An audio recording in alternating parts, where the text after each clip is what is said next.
Number 3, along the lines of personality disorder, there are 3 other significant preconditions that warrant letting go of a marriage. Okay, so the first thing is acute, untreated addiction or mental illness. So this could be addiction to alcohol or other drugs that are getting in the way of true connection. It can also include porn addiction, which I see all the time, and it's a massive killer of real intimacy.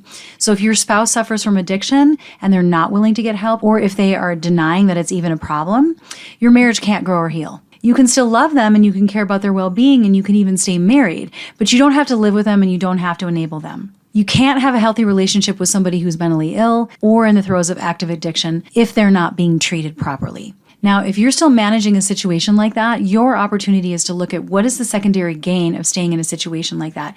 Are there any codependency issues that you are struggling with? And I recommend looking into codependency resources like Pia Melody for this.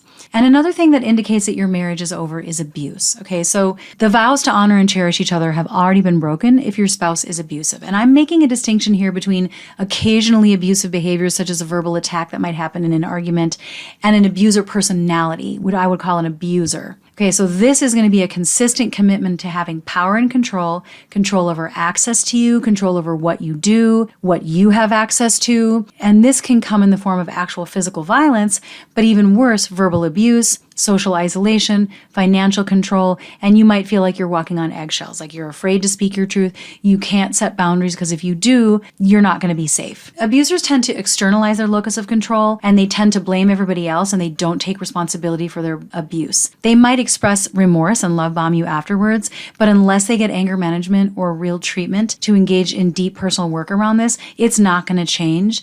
And in fact, I would go so far as to say it always gets worse without treatment. So if your spouse is abusive and they don't want to do the individual work, and I'm not talking couples work, but individual work, then your vows are already broken and you should leave the marriage. Now, if you need safety planning for this, I will put some resources in the video description below. And finally, there's a precondition of an outside romantic relationship or emotional affair that will not end. Now, this does not apply, of course, if you're in a mutually consenting polyamorous relationship. But let's say your spouse had an emotional affair and they're insisting on maintaining that friendship, or if they've had a full-blown affair and they're not going to end contact with their affair partner. That's a deal breaker in my book. And in this case, it's not you throwing in the towel, right? It's your spouse. They've made the choice to disregard what you need to heal from a betrayal that they inflicted. You can't start a fire, refuse to put it out, and then expect the other person is at fault for walking away from the fire. That's on them. They ruined it and they won't fix what they broke. So let them go if they continue to have their attachment needs met outside the marriage. The reason I say that is because once you're on the outside and they're confiding about you to others and they're putting other people on the inside, they've broken your vows. You can walk away with your head held high.